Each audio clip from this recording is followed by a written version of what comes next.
રાજ્ય સરકાર દ્વારા ખેડૂતો માટે જાહેર કરાયેલ 10,000 કરોડના રાહત પેકેજ સામે ખેડૂતોમાં ભારે નારાજગી જોવા મળી છે। ખાસ કરીને 2 હેક્ટર સુધીની મર્યાદામાં જ વળતર મળવાપાત્ર હોવાની નીતિને લઈ ખેડૂતોમાં અસંતોષ વ્યાપ્યો છે। ભાવનગર જિલ્લામાં તાજેતરમાં થયેલા કમોસમી વરસાદના કારણે ખેડૂતોના પાકને ભારે નુકસાન થયું છે।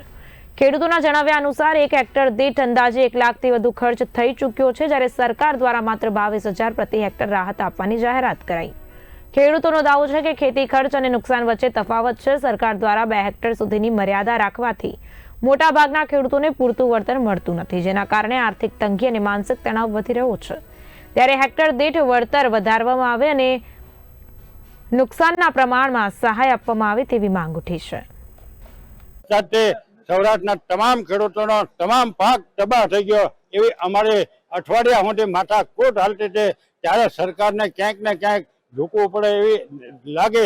એટલે કાલે ભૂપેન્દ્રભાઈ અને કૃષિ મંત્રી જીતુભાઈ વાઘાણીએ 10,000 કરોડ રૂપિયાનું પેકેજ, ઐતિહાસિક પેકેજ છે એવું એને નામ આપી દીધું, પણ ઐતિહાસિક કાંઈ તંબુ રહે છે એની આ સહાય પેકેજ છે એ ખેડૂતોને ચોકલેટ આપી અને ખેડૂતોને જાહેરાત કરી દીધી। એટલે ખેડૂતોને એમ થઈ ગયું કે મોટું હવે ખાલી ખેડૂતોને 1 હેક્ટરે 22,000 રૂપિયા અને 2 હેક્ટરની મર્યાદા આપવાના છે। આમાં ખેડૂતોને કાંઈ તંબુ વળે નહીં।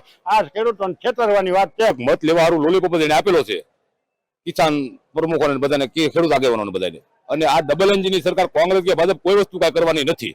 અને આવતી ટીમમાં તાલુકા જિલ્લામાંથી ચૂંટણી શરૂ થાય, ખેડૂત આગેવાનો ગામડે ગામડે લડશે। આ લોન જે છે એ માફ થવી જોઈએ એમ। વીઘે 25-27,000 નો ખર્ચ લાગે, અમારે 25-27,000 થાય।